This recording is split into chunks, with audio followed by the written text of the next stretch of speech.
صاحب یہ جو سچویشن بن گئی ہے آئینی ترمیم کے بعد، عمران خان صاحب کی رہائی آپ کو کب تک لگتی ہے؟ کیونکہ آئینی ترمیم کے بعد لوگ بڑے مایوس ہوئے ہیں پی ٹی آئی کے کہ اب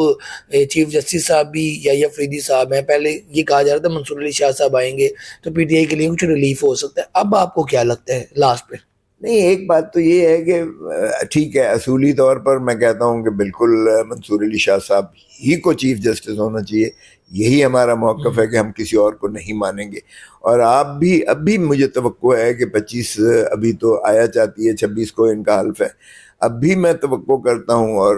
استدعا کرتا ہوں، بڑے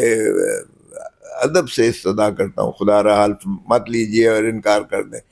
کیونکہ اگر آفریدی صاحب انکار کر دیتے ہیں تو پھر منصور علی شاہ صاحب کو ہی چیف جسٹس بنایا جائے گا۔ یہ اس ترمیم کے بھی اندر یہی ترمیم کے اندر 26ویں ترمیم کے اندر یہی ہے کہ اگر یہ ان 3 میں سے جس کو یہ کمیشن نامزد کرتی ہے اگر وہ انکار کرتا ہے تو ان 3 ججز میں سے جو سینئر ہوگا اس کو بنایا جائے گا۔ یہ ترمیم میں ہے پہلے آپشن یہ ہے۔ اور خان صاحب کی رہائی آپ کو کب تک لگتی ہے؟ خان صاحب کی رہائی مجھے تو بڑی عنقریب نظر آ رہی ہے، کیونکہ ایک تو امریکہ میں ڈونلڈ ٹرمپ جیت رہا ہے اور وہ 5 نومبر کو الیکشن ہونے جا رہا ہے، اور آپ کو پتہ ہے کہ خان نے بھی لکھا ہے ایک لیٹر،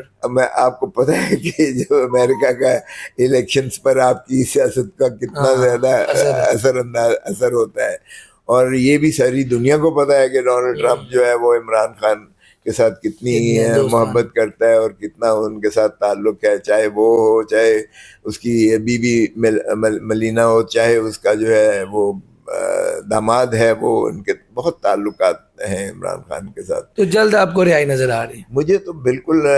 یہ میں حد نومبر کا جو ہے پہلے ہی میں سمجھتا ہوں نومبر کے اوائل میں یا نومبر کے مہینے میں انشاءاللہ عمران خان کی مخلصی یقیناً ہو جائے گی، کیونکہ ویسے بھی باقی سارے کیسز میں تو ان کی بیل ہو چکی ہے، تو اس میں بھی ہو گئی ہے، بشرا بی بی کی ہو گئی ہے، تو پھر ان کی بھی نومبر تک لگ رہی ہے۔ ٹھیک ہو گیا جی، گفتگو سنی آپ نے سردار لطیف کھوسہ صاحب کی، ان کا بڑی ایک پیشن گوئی کہہ لیں، دعویٰ کہہ لیں، اور ٹیکنیکلی طور پہ بھی دیکھا جائے تو تمام کیسز جو ہیں وہ عمران خان صاحب کی یا تو اس میں وہ بیل ہیں یا بری ہو چکے ہیں، تو نومبر تک یا نومبر کے بیچ میں خان صاحب بھی رہا ہو جائیں گے۔ اور دوسرا آئینی طور پہ جو آئینی ترمیم آئی ہے اس کا کیا فیوچر ہے، کیا سارا پس منظر ہے، وہ سارا جو ہے سردار لطیف کھوسہ صاحب نے بڑی آسانی سے عوام کو سمجھایا ہے۔ آج کی ویڈیو کے ساتھ، پروگرام کے ساتھ مجھے دیں اجازت، اللہ حافظ۔